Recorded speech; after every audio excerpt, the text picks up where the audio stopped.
स्वागत है साथियों आप सभी का मेरे channel increase knowledge with Mandeep में।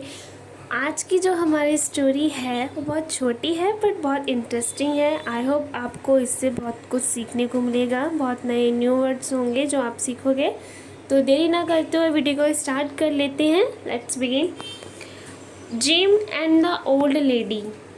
ओके, कहानी का जो टाइटल है स्टोरी का gym and the old lady. तो आपको पता चल रहा है जिम कोई एक लड़का है एंड द ओल्ड लेडी और एक बूढ़ी औरत की कहानी है।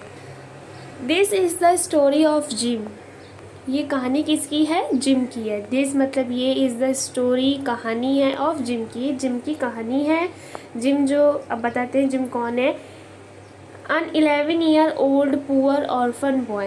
जो जिम है वो 11 साल का है और ऑर्फन का मतलब होता है अनाथ है। बॉय वो अनाथ बच्चा है यानी अकेला है। He earned a living by polishing people's shoes। ही मतलब वह अर्न यानी कमाता है, लिविंग जीने के लिए, बाय द्वारा किसके? पॉलिशिंग पीपल शूज़ लोगों के शूज़ को पॉलिश करके। मतलब वो क्या काम करता है? लोगों के जूते साफ करना, पॉलिश करने का काम करके पैसा कमाता है। ठीक है, ये उसका काम है। Jim barely earn enough 1 square meal a day.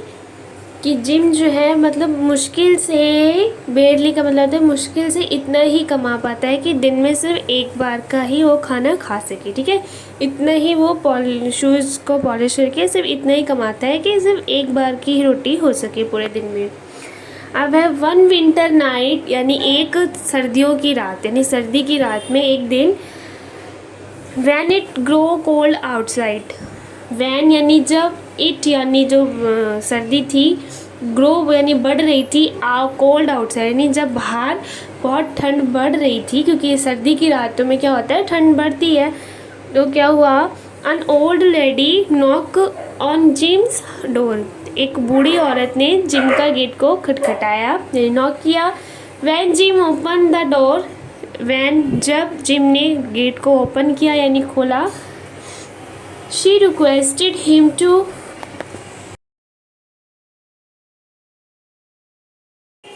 Give her some food. उसने उस लड़की से रिक्वेस्ट किया कि मुझे कुछ खाना दे दो। Okay. She had not eaten for days and looked very weak too. She यानी उसने नहीं खाया था काफ़ी दिनों से। She had not eaten for days, उसने काफ़ी दिनों से कुछ नहीं खाया था। एंड लुक्ड वेरी वीक, और वो दिखने में क्या बहुत कमज़ोर लग रही थी। टू मतलब कि जिम भी एक दिन में सिर्फ इतना ही कमा पाता है कि वो सिर्फ एक बार का खा पाता है। और ओल्ड लेडी भी क्या दिखने में क्या बहुत भूखी लग रही थी। Gym had just 1 loaf of bread that he was about to eat for dinner। Gym had यानी जिम के पास था। जब कोई चीज़ हमारे पास होती है तो प्रेजेंट में हम हैव और हैज़ का यूज़ करते हैं सिंगुलर प्लूरल के अकॉर्डिंग, बट यहाँ पास्ट की बात हो रही है कि जिम के पास था। तो जिम हैड यानी जिम के पास था just 1 loaf of bread। Just 1 loaf का मतलब होता है कि खाली ब्रेड का एक पीस। ठीक है, जिम के पास खाली ब्रेड का एक पीस था, यानी ब्रेड यानी आप रोटी बोल सकते हो या ब्रेड बोल सकते हो। That he was about to eat for dinner, जो वो रात को खाने वाला था। He had not eaten anything the whole day, और उसने जिम ने पूरे दिन में कुछ नहीं खाया था और उसने सोचा कि जो अब एक रोटी बची है इसको मैं रात को खाऊंगा। ठीक है। Looking at the old lady, पर जब उसने ओल्ड लेडी की तरफ, बूढ़ी औरत की तरफ देखा, ही थॉट उसने सोचा कि दैट यानी कि she needed the bread more than he did. She यानी उसे, नीडेड यानी बहुत ज़रूरत है। शी नीडेड यानी उसे ज़रूरत है द ब्रेड की, रोटी की, मोर देन ही डिड यानी मुझसे ज़्यादा उसे रोटी की ज़रूरत है क्योंकि वो बहुत वीक लग रही थी। He willingly gave her the bread, और ही यानी उसने, विलिंगली मतलब होता है कि स्वच्छता से यानी बिना कुछ कि घबरा, बिना कुछ अपनी मर्जी के ही उसने उसको रोटी। As soon as the old lady ate the bread. As soon यानी जैसे ही द ओल्ड लेडी बूढ़ी औरत ने एट यानी खाया, द ब्रेड यानी जब बूढ़ी औरत ने रोटी खा ली। ईट का मतलब होता है खाना और एट उसकी सेकंड फॉर्म होती है। तो जैसे ही बूढ़ी औरत ने ब्रेड या रोटी खाई, she transform into a fairy, she यानी वह, ट्रांसफ़र यानी बदल गई, चेंज हो गई, इंटू अ फेरी यानी परी में, ठीक है, परी के रूप में वो बदल गई।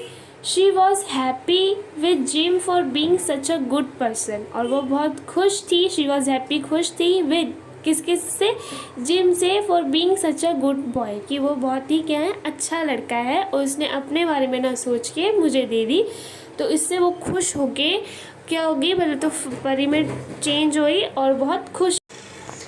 शी ब्लेस्ड यानी उसने आशीर्वाद दिया, हिम यानी किसे, जिम को, with lots of food and riches, यानी उसने जिम को क्या आशीर्वाद दिया, बहुत सारा खाना और बहुत सारा पैसा, ठीक है। Gym never went hungry after that day, और जिम नेवर यानी कभी नहीं, वेंट यानी हुआ, हंग्री जिम कभी भूखा नहीं हुआ, आफ्टर दैट डे यानी। तो इस स्टोरी से हमें क्या मोरल मिलती है, good deeds don't go unrewarded, good यानी अच्छे, डीड्स यानी जो हमारा व्यवहार है, हमारा काम है, हमारा जो कर्तव्य है, गुड डीड्स डोंट गो अनरिवॉर्डेड, नहीं जाता कभी भी व्यर्थ या खाली, ठीक है। अनरिवॉर्डेड का मतलब होता है कि व्यर्थ जाना या खाली जाना, तो हमारा अच्छा कर्तव्य ही कभी व्यर्थ नहीं जाता, कभी बेकार नहीं जाता।